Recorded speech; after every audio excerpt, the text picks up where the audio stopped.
లేకుంటే circle ఇన్స్పెక్టర్లు Tenali road మీద కూర్చోబెట్టి సినిమా షూటింగ్ చేసినట్టు కొట్టగలిగిన ఇది ఎవరైనా ఎక్స్పెక్ట్ చేస్తారా? కస్టోడియల్ టార్చర్ వింటున్నాం, లేదా ఆవేశంగా ఎక్కడన్నా రియాక్ట్ అయ్యేది జరుగుతున్నాయి, వాటి మీదే ఫైట్ చేస్తున్నాం. నేను అన్నట్టు తప్పుడు కేసుల మీద ఫైట్ చేయొచ్చు.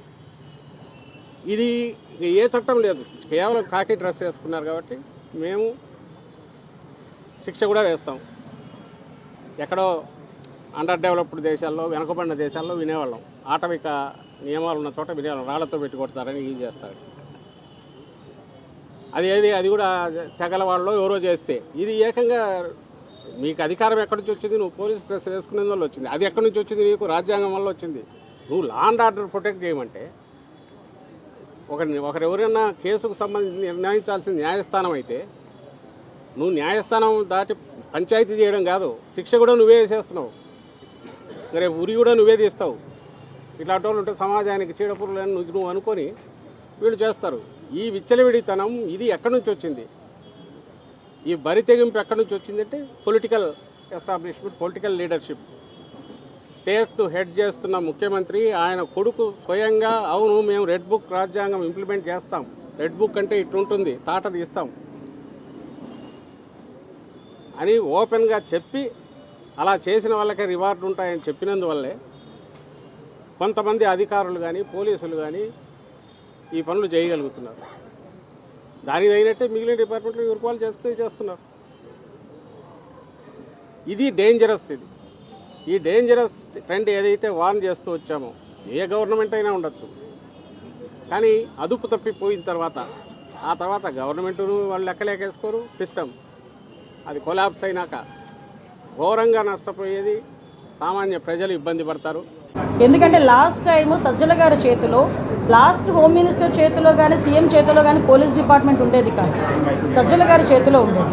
ఆ రోజు పరదాలు కట్టుకొని మా టీడీపీ వాళ్ళందరినీ కూడా హౌస్ అరెస్టులు చేసుకొని ఆ రోజు గాడి తప్పిన పోలీస్ డిపార్ట్మెంట్ని ఈ సంవత్సర కాలంగా మా డీసీపీ గారు, మా సిపిలు, మా ఎస్పీలు, ఆఖరికి హోంగార్డ్ వరకు కూడా అక్కడ స్థాయి నుంచి ఈ స్థాయి వరకు కూడా అందరూ వ్యవస్థని ఈరోజు కంట్రోల్లో తెచ్చుకొని లా అండ్ ఆర్డర్ సక్రమంగా చేసుకుంటున్నాం.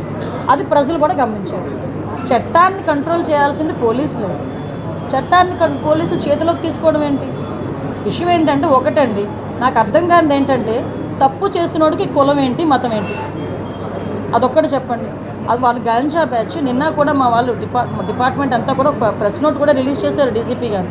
అసలు వాళ్ళ మీద ఎన్ని రౌడీ షీట్స్ ఉన్నాయి, అసలు తెనాల్లోని నాకే కాదండి మీకు కూడా ఒక సోషల్ రెస్పాన్సిబిలిటీ ఉంది, ఒక విలేకరులుగా మీకు కూడా. ఒక్కసారి తెనాల్లో వాళ్ళ తాలూకా నేచర్ ఏంటి, వాళ్ళ తాలూకా బ్యాక్గ్రౌండ్ ఏంటి అన్నది ఒకసారి చెక్ చేయండి. యాక్చువల్గా ఒక గాంజా బ్యాచ్ పోలీస్ డిపార్ట్మెంట్ మీద చేసుకునేటప్పుడు అంటే ఫర్దర్గా ఒకసారి దానికి కూడా వీళ్ళు రాజకీయ రంగు పులిమేసి దానికి కులాన్ని అంటగట్టి మతాన్ని అంటగడతా ఉంటే ఇంకా పోలీస్ డిపార్ట్మెంట్ ఎలా వర్క్ చేసుకోవాలి? ఒకసారి ఆలోచించాలి. ఇదే పోలీస్ యాక్షన్ తీసుకోలేదు అంటారు, ఏదైనా ఒక స్టెప్ ఫార్వర్డ్ వేస్తే ఈ రకంగా మాట్లాడతారు. అంటే నేనేమంటానంటే కొంత పని మా డిపార్ట్మెంట్ చేసుకునివ్వాలి. అలాగని ఇప్పుడు అమాయకులను ఎవరిని కూడా మేము పడితే, ఇప్పుడు నేను ఒకటే మాట్లాడుతున్నానండి, ఇదే ఇప్పుడు ఎక్స్-సీఎం ఇప్పుడు ఈయన జగన్మోహన్ రెడ్డి ఏదేదో మాట్లాడుతున్నారు, ట్వీట్లో ఏదో పడుతున్నారు, రేపు కూడా వస్తారు అంటున్నారు. నేను డైరెక్ట్ క్వశ్చన్ అండి, డాక్టర్ సుధాకర్ అనే వ్యక్తి మాస్క్ అడిగిన పాపానికి నడి రోడ్డు మీద రెక్కలు విడిచి చొక్కా ఇప్పి కొట్టిన సందర్భం మర్చిపోయారా? మరి ఆ రోజు ఎందుకు మాట్లాడలేదు Jaganmohan Reddy?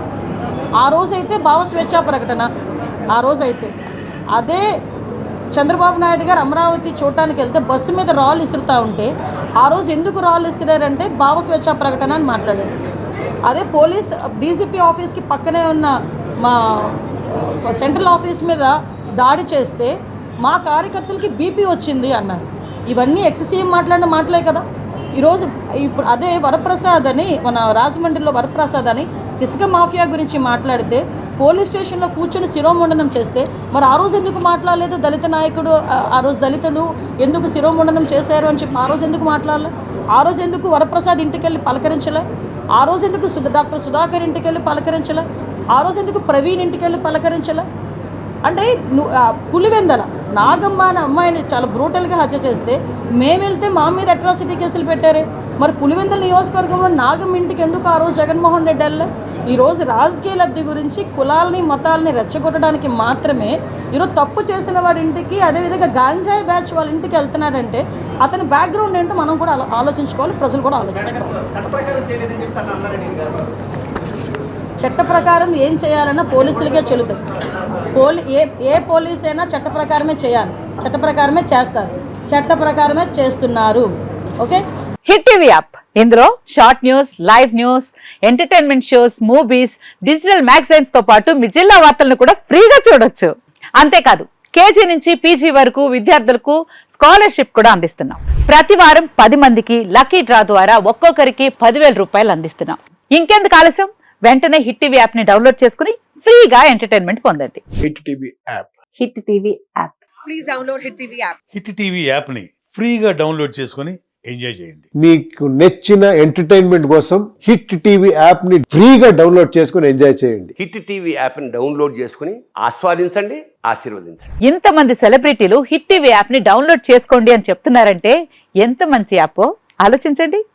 America America America అమెరికాలో చదవాలనుకునే వాళ్ళకి విశ్వసనీయమైన పేరు మన శౌర్య కన్సల్టెన్సీ. UK లో 1 year masters. UK లో 1 year masters. 2 years work permit up to 5 years visa. Contact Saurya Consultancy. Contact 89851 89851.